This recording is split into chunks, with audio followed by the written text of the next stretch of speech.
The biggest battle we will ever have to face is the battle between you and you. It's the battle of taking your mind to that limit and then breaking through. On the Mindful Experiment podcast, we will share concepts, universal laws, and interviewing individuals who have done just that, who have gone through the dark times and through those moments allowed their light to shine bright. I'm your host, Dr. Vic Manzo, and I want to thank you for listening to the podcast and taking this journey with me as we discover different avenues to break through those limits, expand your reality, and evolve into the person you desire to be. So sit back, relax, and enjoy the show. Hey everyone, and welcome. This is Dr. Vic, and you're listening to The Mindful Experiment. In this episode, I had the distinct honor and pleasure to interview David Gandelman. Now, when you listen to this interview, you can tell right off the bat that David's a very calm and centered individual. He has a unique energy about himself, and so we had a lot of fun on the podcast, diving into so many different topics and really sharing his story, his journey of what he went through and so much more. So I'm so excited to share this with you. To talk a little bit about David, David is the founder of www.davidgandelman.com. He's the co-host of the Energy Matters podcast. He's the host of the Grounded Sleep podcast, and he teaches meditations at Cornell University, among many other well-known venues. When David was 16, he had a radical shift in consciousness and began meditating deeply and studying a variety of meditative traditions. He says you don't have to be in the Himalayas to find peace of mind, but it doesn't hurt to learn from someone who has. Within over 10 years of teaching experience, David has cultivated a program that connects energetic experience, ancient wisdom traditions, and humor to create a safe atmosphere for people interested in developing their natural spiritual abilities and tapping into their creative potential through meditation. It was, like I said, this is an awesome interview, and we really get into the meditative side of things. I don't want to take too much more thunder away from David. So here is David Gandelman. David, welcome to the show. Thank you so much for having me, Dr. Vic. I'm excited to have you on. I love having individuals who are all about the mind and just how to free themselves to go deeper with their life and be more just free in all aspects. So check you out and love all that you're doing. And I'm just excited to spend some time with you and on this podcast. Thank you. Yeah. And I have a publicist, Jennifer, who works with me, who was like, hey, you got to get on his show. It's really cool. Dr. Dawson Church was just on it. And I was like, sure, this guy looks awesome. Let's do it. Awesome. Well, I'm excited, man. So I'm always curious. And when people get into the kind of work that you're doing, how did the life universe, how did that guide you to go down this path? What's your story, in other words? Yeah, well, I'll give you the very short version first, which is I was an ice hockey player, high school through college, but I did start meditating at 16, had, I would guess, what I would call a spiritual awakening from reading Eckhart Tolle's The Power of Now. It was the year 2000, and it totally changed the way I looked at life. I got calmer, more centered, more grounded. My grades went up. I even like to joke, but it's true. I got like the prettiest girl in school. Like everything got better as I started meditating. And then I ended up living in Spain. I was a party tour guide. Then I found myself living in the Himalayas, studying, meditation, Vedanta, doing some deep inner work, living in an ashram. And then I ended up in Hawaii at an intuitive training school for 7 years, doing very woo-woo spiritual stuff, which we can get into if you like. And then I started teaching on my own and traveling across the country, doing workshops, retreats, podcasting, and now I live in Los Angeles teaching here and on some apps and all over the interwebs. Oh, wow. So you've been around a little bit. I feel like I've lived 10 lifetimes in one. Yeah. Holy cow. I think that's a blessing, but also like a curse. Yeah. It can feel like a curse for sure. This episode of Star Trek, Vic, where Captain Picard gets lost in some other realm where he lives an entire lifetime and then goes back to his ship, and it just like a minute went by for the ship or however long. And everyone was like, "Are you okay?" And he's got this whole other perspective where he's like, "Oh, damn, you don't even know what just happened." That's what going to India feels like and coming back. How was it living in India in the ashram? I mean, did you learn about obviously I'm assuming you learned the Hindu culture, but like the religion and all that, or what was the spiritual side of it all for you? Yeah, I wasn't very interested in the religious aspects so much as the philosophy and the spiritual aspects. And I lived in an ashram next to where the Beatles lived in Rishikesh, literally the next ashram over pretty much. So cool. Yeah, head shaved, just doing yoga all day, meditating, books stacked to the ceiling, studying with different teachers, masters. And I learned an enormous amount. But there was a limitation to that as well, which was I wasn't living in the world. And I'm sure for a lot of your listeners, they're driving to work, or they're exercising, or they're wanting to get better at meditating or take their life to the next step. And so they're not living in an ashram. And so there was a huge chunk that was missing. It was so easy to sit in bliss all day and meditate once I got the hang of it. But at a certain point, I had to, go back to the United States and get a job and maybe a partner and decide what I wanted to do with my life. And so all of that took other skill sets that I wasn't learning in the ashram, which in Indian philosophy and spirituality, the focus is very much, as at least what I was learning, the focus is very much on this life is an illusion. Everything is what in Sanskrit they would call Maya, an illusion. And your job is to wake up out of that dream. And that is true. But at the same time, we have to live our lives and, make a living and be productive and share and grow and be part of the human species.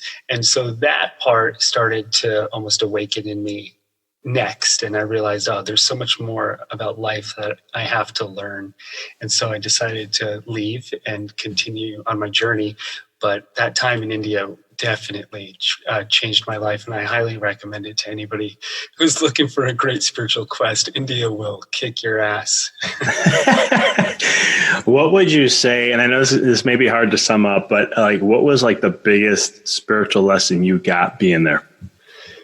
Well, at the time, I was learning a specific kind of lesson. So I think for all of us at certain moments in our lives, we need a certain lesson. It's not like the best lesson or the ultimate one. But the one I was learning about in India was really about the depth of spirituality and consciousness. So I would meditate a lot and really go into the mind and go into the energetic body and just see what was there and sit with that for endless hours. And out of that, I think, came a really deep kind of peace and calm that's kind of stayed with me since. And I don't know if I have one overarching philosophical concept that came out of India. It's easy to borrow really great concepts, Vic. I've read so much and I have a degree in philosophy. I could borrow people's concepts all day, especially my teachers. And I used to do that. And I used to just regurgitate their ideas and their truths. But looking back, I think what I started to find in India was more and more of myself, when I go inwards and look in here, what is this? And that was the first time in my life where there were people around me that validated my spiritual path. Because I grew up in New Jersey, in the suburbs of New York City. And when I started meditating at 16, there was not a single person I knew that meditated for 5 years. There was nobody, there were no teachers. The internet was starting. I had dial-up, I think, but it wasn't, there wasn't, you can go on YouTube and watch Eckhart Tolle or some other amazing teacher.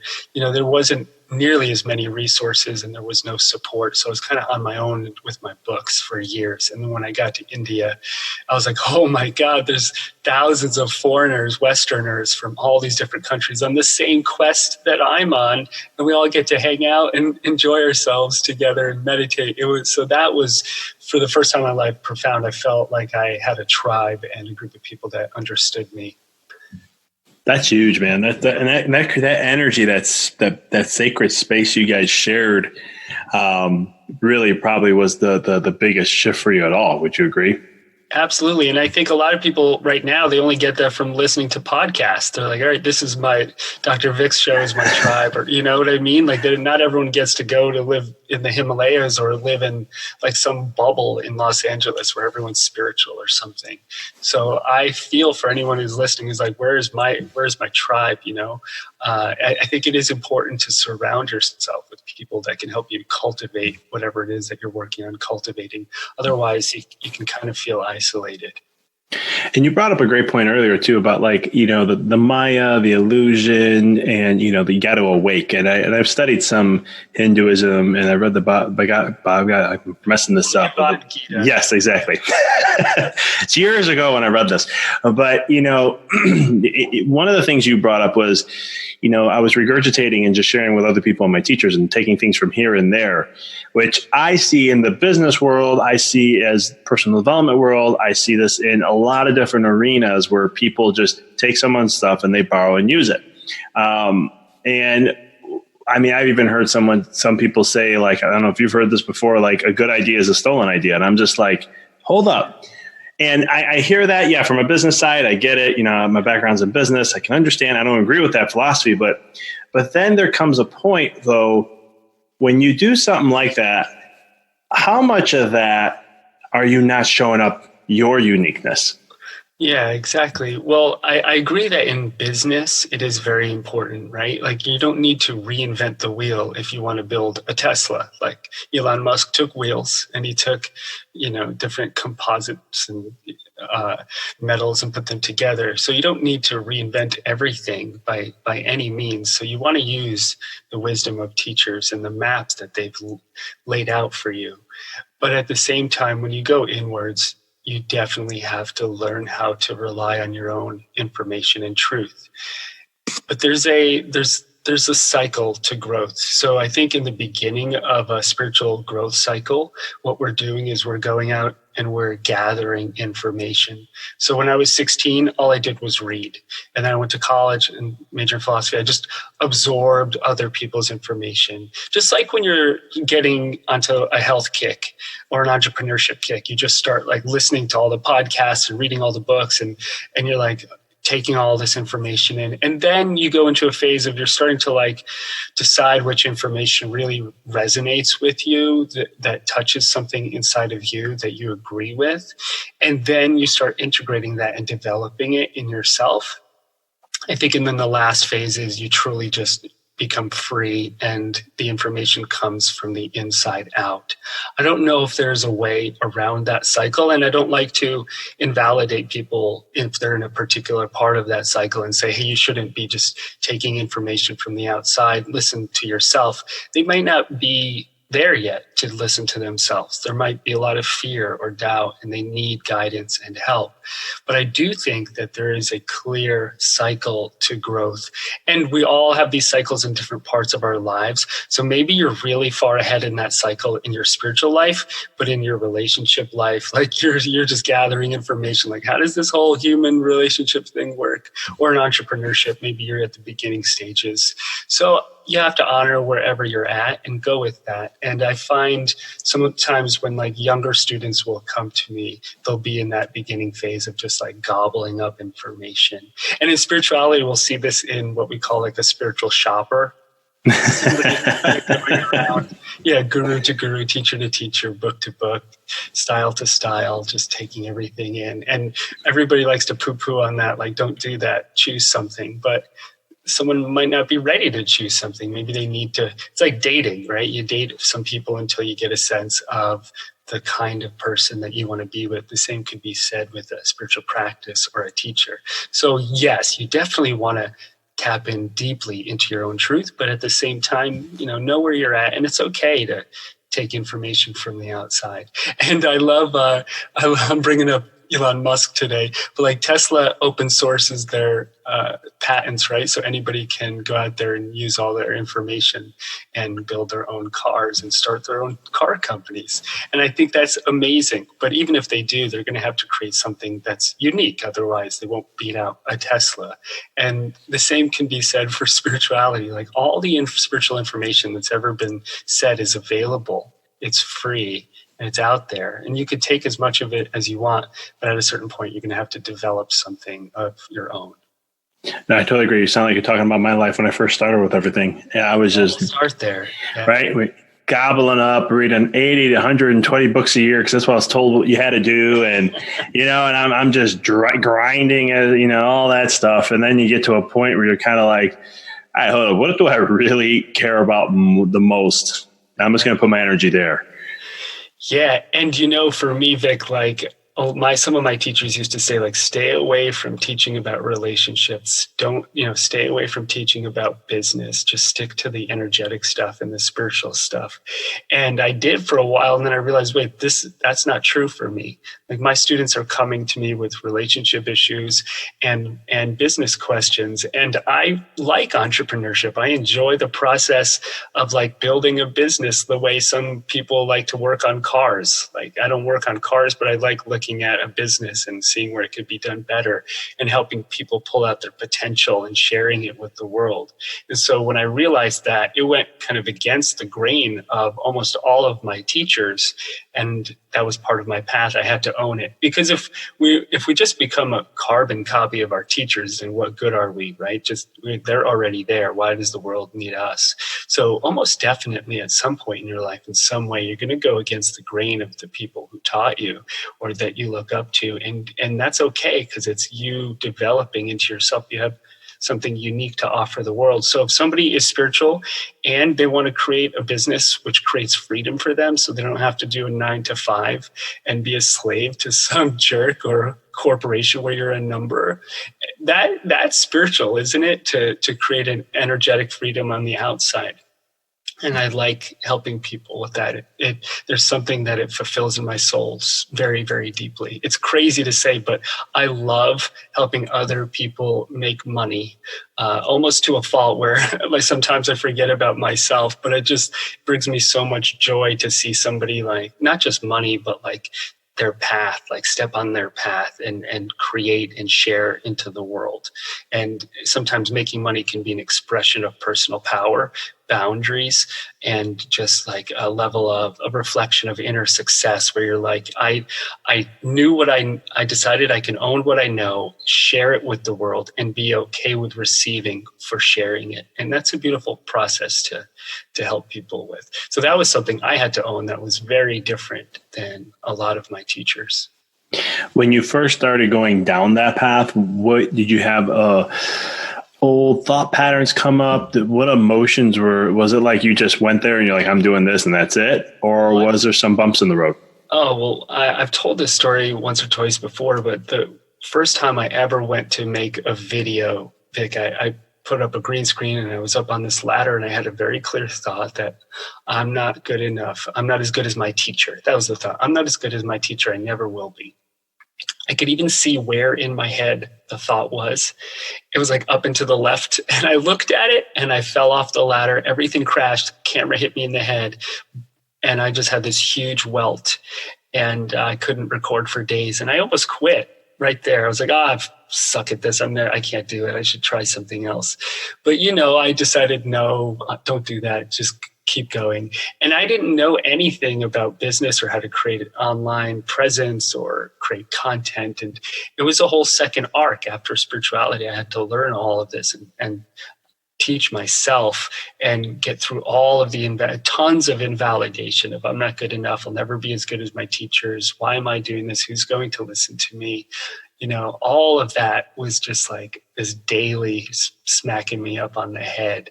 But part of getting out there and letting the world see you is getting through that energy.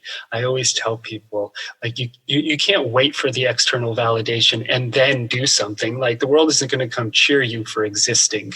You have to create something and share it, right? This isn't kindergarten where everyone claps because you stood up. You have to really get over your fears and develop something to share. And that was my process. So the number one emotion or energy I had to get through for sure was invalidation. That I wasn't good enough to be, who am I? I'm not the Buddha, right? Or I'm not Eckhart Tolle, or I'm not my teachers in Hawaii or in India. They're all older. They all have beards. Whatever. You'll have to grow a beard, right? Did you think about that? Did you do that? A large beard. Otherwise, pick a different profession. I love it. That's funny. And I think that's a huge thing. And now that you've crossed over that bridge and you got over that hump, I mean, obviously life has been more freeing for you since then. Yeah, I don't know if I'll ever fully get over this, and I want everyone listening to get this as well. Like, it's not like you go from having fear to having no fear, or having doubt to having no doubt. Like, that would be great, but it's just not reality. Like, there'll always be some form of I'm not good enough or invalidation on some level, I'm sure, that I'm working through, right? And there's the level changes. So maybe it was like presenting in front of 10 people, then 100, then 1,000. And 100,000, or, the game kind of changes in different ways. For example, not too long ago, I gave a talk in New York City at this medical group, and my cousin came, who's a very successful doctor, Ivy League trained doctor, and he just sat right there in the corner. And for me, that was another level of overcoming some of that. I'm not good enough to present in front of all of these people, especially in front of him, family. It's different when it's strangers and they only know you from your online work. And so that was an important moment for me to be confident enough to work through that. So I think that life will always give us these moments and challenges, and we get to every time just use that opportunity to grow a little bit more. So by no means, if you're listening to this, don't think like, oh, David got over his fear. No, I'm doing it every minute of every day. That is the work. That's my lifetime's work. It's kind of like, ever seen the movie Beautiful Mind? Oh yeah. With Russell Crowe. Yeah. What you're saying, I mean, my old programming used to be, once I get to this level, I won't have issues anymore. Right. And I know there's a lot of people, when I share this story, a lot of people are like, oh my God, me too. I thought the same thing. Yeah. Good luck. But what I loved about The Beautiful Mind, and I'm not going to steal away from the movie, if you haven't seen it, go see it. It's exactly what David's talking about. Like, your problems never go away. They just change. They evolve just like you do. They evolve. I think it's just the fact of being a human being, in a temporal reality, in an imperfect body. Life wants us to fall in love with imperfection. Life wants us to accept imperfection. Otherwise, it would make everything perfect. But it didn't. And there's a saying in Zen, enlightenment is not having anxiety over imperfection. And so I think when we start to meditate or we start to go inwards, we have to recognize that it's not about becoming perfect. It's about loving the imperfection. And of course, we can grow. It doesn't mean like if you're not physically healthy, you just say, oh, I love my imperfection. You lay on the couch. That's not what I'm talking about. I'm talking about the attitude that you have towards yourself, with your eyes open and your eyes closed. That is something that you have control over, that you can work on every day. And as you do, and your energy shifts, your life will start to shift. You'll start to attract more positive people. You'll start to attract better opportunities. I mean, when your energy shifts, your life will definitely shift. If there's anything I'm sure of that. And most people say, well, my life hasn't shifted, David. And I'm like, well, I can hear the complaining in your voice. Your energy hasn't shifted either. It hasn't shifted enough. Keep going. Keep going. People put their own timelines on things like, oh, I've been meditating for 3 months. Where's my shift? And I'm like, give it 5 to 10 years. And they're like, no, I want it now. And I'm like, I'm not the 6-minute abs guy. I don't know. You can't get there that fast.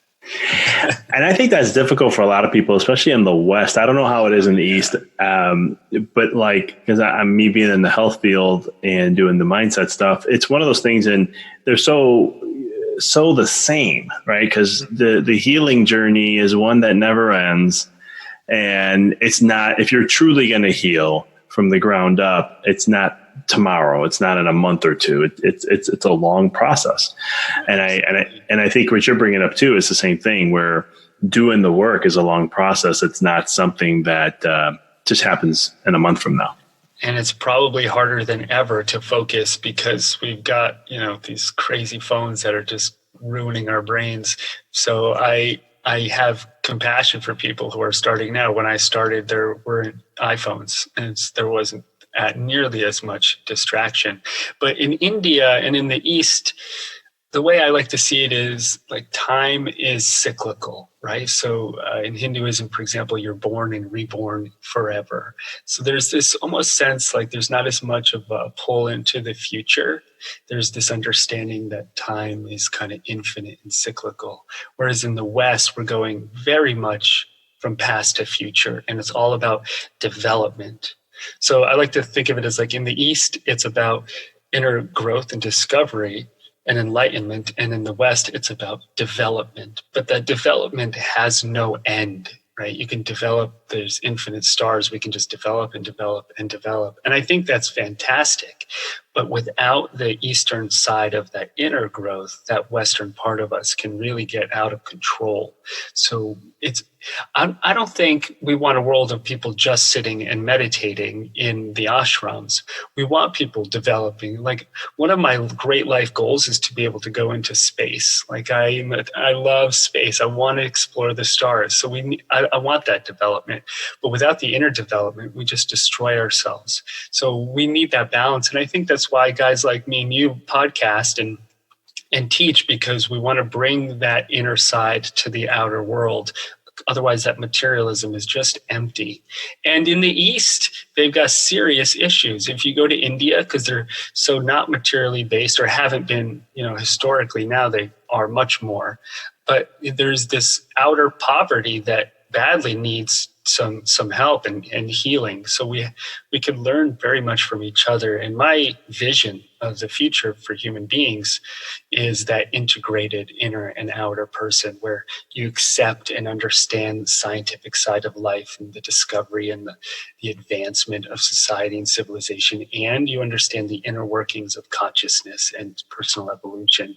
And I think that kind of balance is what will save this planet. When I watch these like political debates, and I have a degree in politics too, almost 100% of the conversation is, if we change this policy, we'll change the world, right? So if we move these chess pieces around the board, then it will be more fair and we'll change the world.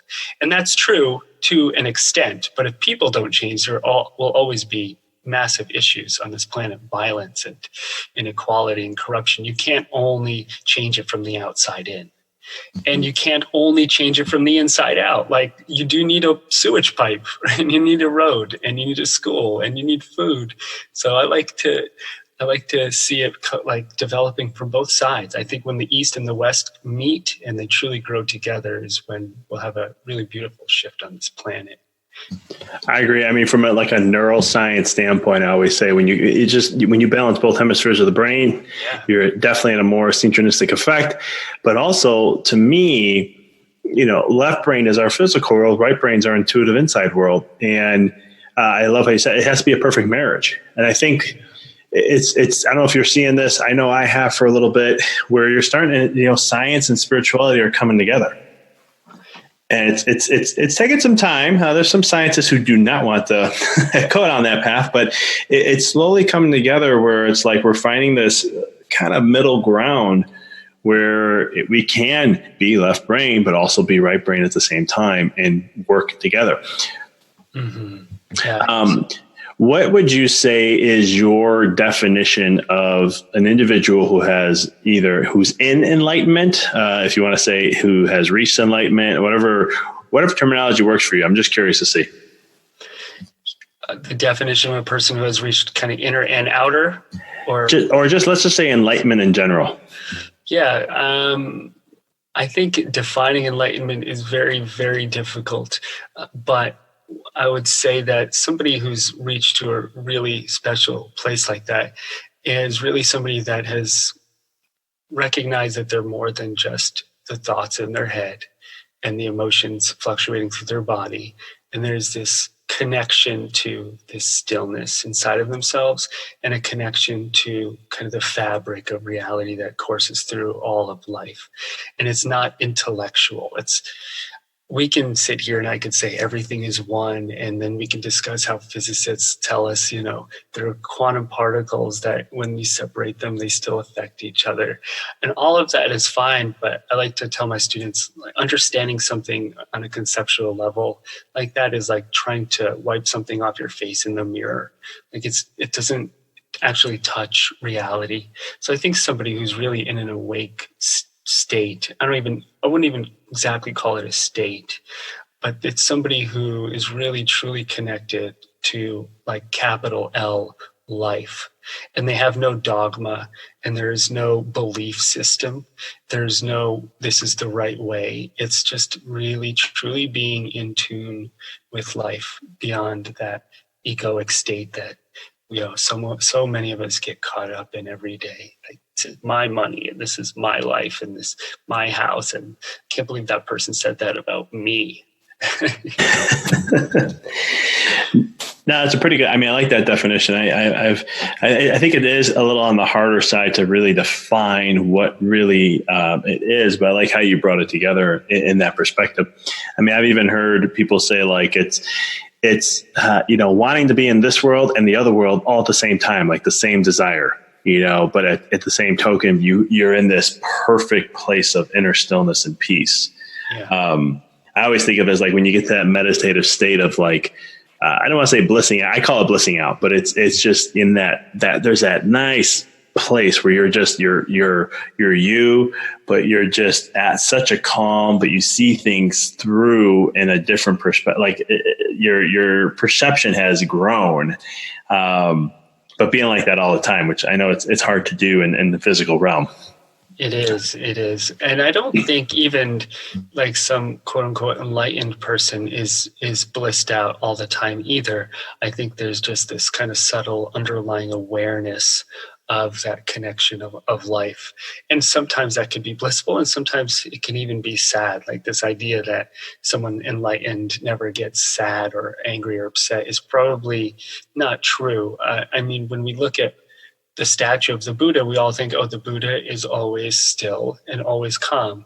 Well, yeah, because it's a statue. If you met him, he would probably be like a funny, unique individual with his own personality traits. But we always, make people into legends, and then we can never live up to them. And one of my teachers always says, if you want a perfect guru, choose a dead one. That's funny. That's a good one. Yeah. And it's just not reality. And if you hold an enlightened person at that standard, then you'll always keep yourself from reaching your own enlightenment because you've created an impossible false standard to reach. And enlightenment isn't about reaching to a standard. It's about going inwards and awakening to who you are. But I think the problem is that we're all programmed from childhood that like everything is progress and everything you have to like develop into. And that's true to an extent, but spiritual awakening is it's just a realization of truth that's already inside you. It doesn't matter your gender, your age, or how much you've sinned, quote unquote. None of that has any effect whatsoever on your own enlightenment. It's just a realization. And so we're so programmed that we have to do something to get something, right? Everything in life, you have to do something to get something.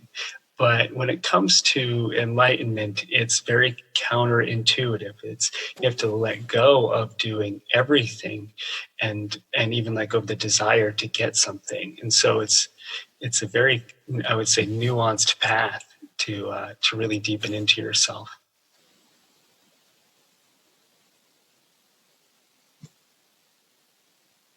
Meditation has come up a lot, and I'm kind of curious to, I know you have a meditative practice. Did you get into, because I know like transcendental meditation, is that popular out in India? That's where the Beatles lived. He was the father of TM. And, nowadays you have people like Jerry Seinfeld do it, and Howard Stern, and all these celebrities do transcendental meditation. But to be honest, I've never done it. It's a mantra-based meditation, as far as I know, and you do it twice a day for 20 minutes. And Jerry Seinfeld has a great joke about it, because he would only do it once a day, and I think it was in the afternoon. And someone's like, Jerry, you have to meditate in the morning as well. And he's like, why would I wake up to go take a nap again? Or why would I wake up to go rest? He's like, so for years he didn't do it twice a day. And now apparently he does. And he says, and along with, who's that hedge fund? Ray Dalio, the hedge fund manager, has been doing it for, I think, like 40 years or something as well. And they all swear by it and how it's changed their lives. But their lives are also very career-based, right? So their focus is so much on producing. If your focus is really like deep spiritual inquiry and discovery, that might not be enough for you, sitting 20 minutes and doing a mantra. There might be other practices and depths that you want to explore. But I think it's a great place to start. And for a lot of people, I've heard it works wonders. I just actually have never tried it. Oh, wow. So can you share what is your meditative practice that you do? Yeah, I don't have a name for it, to be honest, and it's kind of a synergy of a bunch of styles and traditions that I've learned. But what I practice and mostly teach my students these days is energy awareness. So, when you kind of wake up in the morning and you feel a little groggy, and maybe you feel like this pressure on your head, and you're like, what is that energy? I went to sleep okay. There's like this sensation, this feeling, this energy that can hit us throughout the day. And we take everything that we feel to be our own. And this is kind of maybe my unique piece that I like to offer people in meditation, is that not everything you think and feel belongs to you. You may be absorbing it from the outside world. And so if we don't recognize that, we get up in the morning, we go to sit, and we're like, I feel like crap. But what you don't realize is you've already absorbed your emails. You've already absorbed somebody else's thoughts and emotions, even at a distance, from my experience. And once we start to recognize that and release that energy, it's like that Michelangelo says he carved the David. He said all he did was move all the pieces that weren't the David. And that's kind of how I like to look at it. We start to release all of the programming, energy, and information that kind of hits us from the outside world. We let that go, and then we discover ourselves underneath that. So I think for a lot of people, that works really well because we're so in the world. If you were just sitting under a tree by yourself for a decade, it would be something else. But because we're so inundated with energy and information, where I like to start myself and a lot of my students is recognizing all of that noise and releasing it. Emotional, energetic, mental noise, releasing that noise. And then I really, really, really like to focus on, and I teach my students how to find their own answers. So for example, you wake up in the morning, you sit, you meditate, you release some sludge, some negativity, some doubt, some invalidation, some resentment, whatever it is. Shout out to everyone listening. Did I say it? We release whatever it is. And then we go, okay, well, what's the theme of the day for me today? What do I want to do? What's my next step in life? Rather than letting life happen to us, why don't we start to live on purpose? So in the mind's eye, you can actually look at that for yourself. And you realize all of a sudden, today for me, I can sense that it's a day of healing. Or today I can sense that it's a day of deepening into relationships with my family or my partner. Or today is a day of creation. Or today I feel like later in the day, I'm going to release a big chunk of pain. And it's like you see your path for yourself more clearly, and then you could live it consciously and with intent. And that's how I like to structure meditations for me and my students, because that's what most of us are going through. And when we're living on purpose, when we're living with meaning, when we have a clear vision and direction, then it's much easier to sit in stillness and get something out of it. But if life is pulling you and you're being hammered by energy from every direction, then it's hard to be in stillness and enjoy it. You'll just get pulled out of it time and time again. That's what I hear from all of my meditators is I get distracted, I get up, they say I can't handle the negativity in my mind. So we have to face it. So a lot of meditation teachers will say, if you're having thoughts, just ignore them. But that can work if you're a really good meditator, but you might have to just look at them. So if you have a looping thought that's saying like, this money thing isn't going to work out, right? This is very common, this money thing. Nobody likes to admit it, Vic, but this is what's going through everybody's head, this money thing or this relationship thing. So if the money thing is going through your head over and over and over, well, then look at it. Just take a moment, close your eyes and look at that loop. And just see like a film reel, right? You just see the images and you slow them down. And then you go, oh, what's the energy on this image? Oh, it's that I'll never have enough money, right? It's that I'll never be good enough. It's that there isn't enough for everyone. And then you release that energy, you work through that, and something in your life starts to shift. So that's how I like to approach it. I like that. I like how you bring up the whole thing on like letting go of the sludge, Oh, there's so much. Anybody else feeling a little sludgy today? I'm going to use that one. I got some sludge and slime to get out of me today. Like, what are you? I'll tell my wife that. She'll be like, what are you talking about? I'm like, don't worry. You'll know what that means in the weeks to come. Listen to David Gandelman talk about sludge. But just to be a little bit more clear about that, you might actually see the sludge. Like, you might see a color on you or an emotion. People can see things with their mind's eye. You might see an image of a person's negativity that you've been holding on to. So I like to say, be creative and let it come to you however it comes to you. Don't let me define that. But I can guarantee if you pay attention, you'll start to become aware of energy. And as you do, it will start to shift. And when it does, your life will start to shift. And you'll come back and be like, damn, I released sludge and then I got a job offer. All of a sudden, some money came in or, my relationship shifted. But this is my very in-depth enlightenment teaching for today. Release the sludge and then see what happens. I love it. Now, real quick though, when you do release the sludge, and let's say it was a money thing, and now you say have money, or you release the sludge and you get that job you wanted, or a new job came out of nowhere. Can you just share with some of the listeners who were hearing this, maybe the first time hearing this, going, energy, what? This is that voodoo, weird stuff, woo-woo stuff. What's going on here? How does that happen? Yeah, and that's very, very common. First thing I would say, if you're one of those people listening to this, like, David, what are you talking about? That's not rational. I don't understand. You're in your head. So I cannot give you an answer that will satisfy your intellect because this isn't in your intellect. Just like if I was teaching you piano and instead of playing, you were reading a book about playing or doing art or making love, right? Like nobody's read a bunch of books on making love and then was really good at making love. In fact, the more you're in your head about it, the worse you're going to be at intimacy. So I just want to preface with there's nothing I can say that should satisfy your intellect fully because this is an experiential thing. I want you to experience it. So if you're like, what does that mean? How does that work?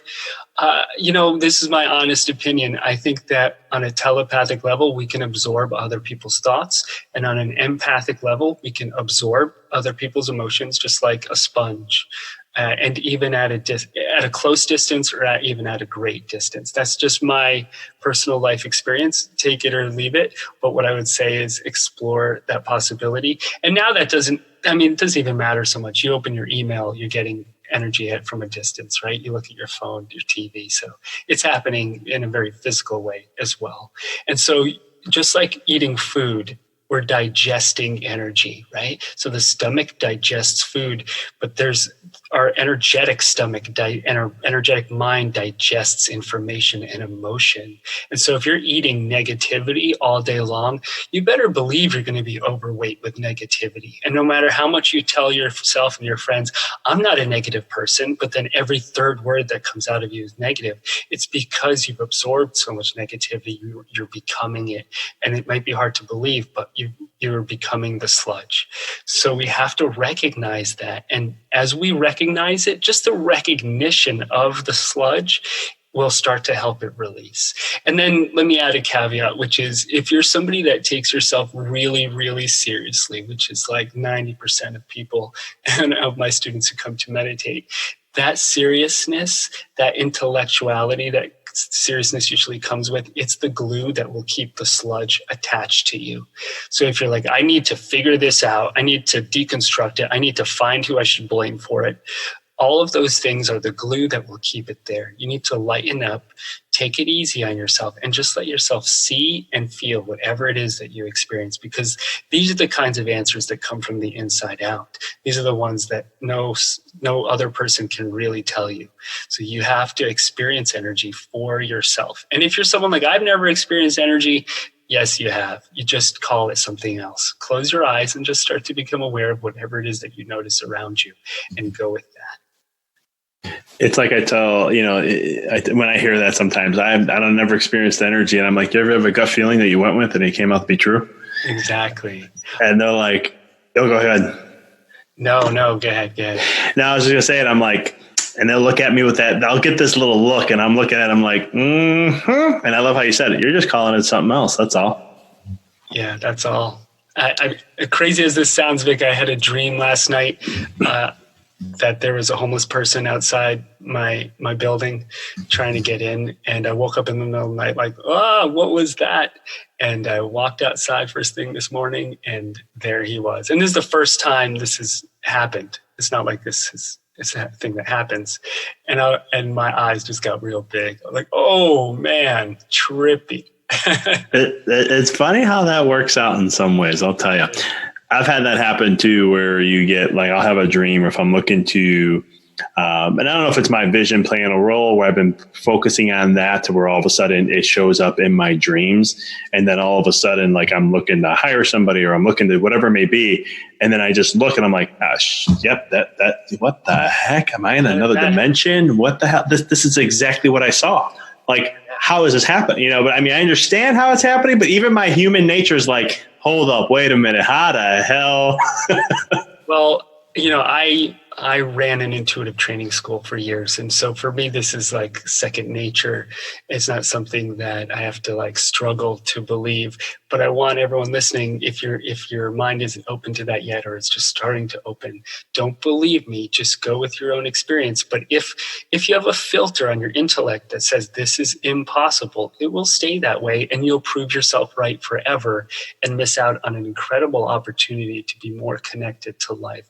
So on an intuitive level, when we start really connecting with life, it will start to show us synchronicities. It'll start to show us some incredible miracles. I mean, things that you would be like, how the hell did these things converge and happen? I cannot believe it. And once you start paying attention to those intuitive places inside yourself, they really do start to happen. I can't do it for you, and I can't describe the mechanisms and why. I don't know. But like, for example, like you could be really good at the piano and not be able to describe how to play it, right? Or Michael Jordan could shoot free throws all day long. He might not be the best person to describe the physics of basketball, but you would still want him to be your coach. I'm definitely no Michael Jordan, but the analogy is play. Don't sit in your head. Play with, be engaged with life and then see what happens. I think you bring up something that I see a lot that is a big issue where we live in this information era now, and it's all about the information. Yeah. But we're not, I was told, 13 years ago by my spiritual teacher, she's like, you have so much information. You know the spiritual context, universal laws. It's amazing how young you are to know this, right? But she would always say, and I had a big ego back then. Hey, I still have an ego. We all do. But it was leading my life back then. But she would say, wisdom comes when you have experience with that knowledge. And I was always like, no, what do you mean? I can get, this is wisdom what I'm sharing with you. But I look back now and I remember when I first let her know, when I went through this first time of an experience, what I thought I knew. And it was totally the opposite when I went through it all. And I called her and I was like, I finally get what you're talking about. Nice. That was me too, Vic. I had a degree in philosophy and I was just in my head, big ego, thinking I knew everything at 22 years old. If you're 22, I'm not hating on you. You know, that was just me. I don't know where you're at, but good luck. I'll just say, from my own experience too, like if you are at that age, just, build some experience up, build up that bank account of experience. Then we'll have a conversation. You know what, Vic? I also have had a lot of students who are older in age who are just starting this path and they feel really stuck and they think they're too old or they think there's too much to get through. There's too much trauma or history of pain. And that's not true either. Like it doesn't matter what freaking age you are. If there is a will, there is a way. So use it. Use whatever age. If you've got youth and strength, use it. If you've got age and wisdom and experience, use it. Right? Life is giving you these tools for a reason. So, wherever you're at listening to this, you could do it. I know you can. There's nobody who's on this planet that can't do it. If you're still alive and here, there is opportunity. Amen to that.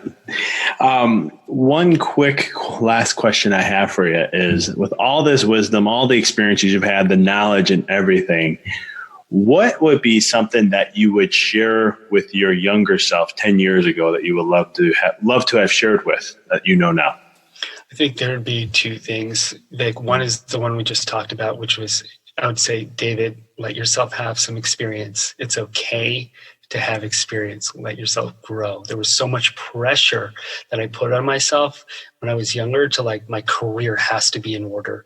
My relationship life, I have to be enlightened by, how old was Jesus when it happened? Whatever. There's all this pressure and even, looking back and even to this day, too much expectation. You got to ease up on the expectation pedal and let yourself have the life experience. Because they say life only makes sense when you watch it in reverse. And when I look back at my life, Vic, I always thought, that moment was supposed to lead to a more perfect moment. That relationship ended. It was supposed to lead to, marriage or a better relationship. But when you look back, you realize there's this gold in every imperfect moment. Just the experience of it in and of itself is so beautiful. Just as an example, I used to live in this shitty house on the second floor in Hawaii. We had no money. I had a partner at the time. We had no money. Things seemed kind of rough, but it was one of the happiest times in my life. Looking back, it was just so special and unique, even though it was so imperfect. And if you look back on your life, I think when we all die, we have a life review. I don't care if you disagree with me. This is what I think. And a lot of religious traditions, they'll say this as well. We have a life review where you kind of look back, and maybe you think this just happens on your deathbed. Fine. You kind of look back through your life and you see all these beautiful moments, and it doesn't matter what you accomplished. It doesn't matter how much money you made. None of that matters, right? The only thing that ends up mattering is the relationships that you cultivated, those special moments where you exchanged love with somebody else. There's almost nothing else that matters. And I think that's the true currency of life. If you have depth of relationships and love in your life, then you've got it all. And looking back at my life, I underestimated all of those beautiful friends and relationships and moments that I had because I thought I needed to grow into something bigger and show the world or make money or whatever it was. And that stuff just didn't matter nearly as much as I thought it did. And I'm going to pat myself on the back right now because I'm really good at making friends. And I mean that in a genuine way. I'm not making friends, for status. I'm just maybe the way I'm wired, Vic. I love making friends and I love going out of my way to help other people. It's what if they're working on something? It's just the way I'm wired. And I appreciate that now so much about myself and realize the true value of that. So looking back, I wish I had a little bit more appreciation for that at the time, so I could experience the moments a little bit deeper. But luckily, I'm only in my mid-30s, so there's hopefully some more opportunity. You got a long way to go, but no, it's amazing how, again, I love how you brought up the whole, like, life looking back is when makes sense. And it is, it makes sense in reverse. And it's one of those things that it is true. I mean, not only in this time, but even when we go, it's one of those things we'll do. Because how does a soul, like I always, this is what got me on the whole thing of curiosity about what we do as a soul after. And I'm like, well, how does a soul evolve? If we're here to learn and grow and expand, if that's really true, then we have to have something to look back on. That's right. Because it's like as above as below, right? So this is what we do in life as a human being. We learn, we make sense when we look back at things. So the soul has to do the same thing if it is true that what's here is very similar to what's up there. And there's really no there. I'm just using it for simplicity. Sure. Yeah, I agree with you on that. Yeah. And if you're listening to this, wherever you're at, if you're a little frustrated or distracted, just take a moment and absorb it in. This might be one of the best moments of your life because you're paying attention. It doesn't have to be extraordinary in terms of the things that are happening. It's extraordinary because you exist. And if you could own that in every moment, you're going to have a huge shift in your life. There's no doubt about it.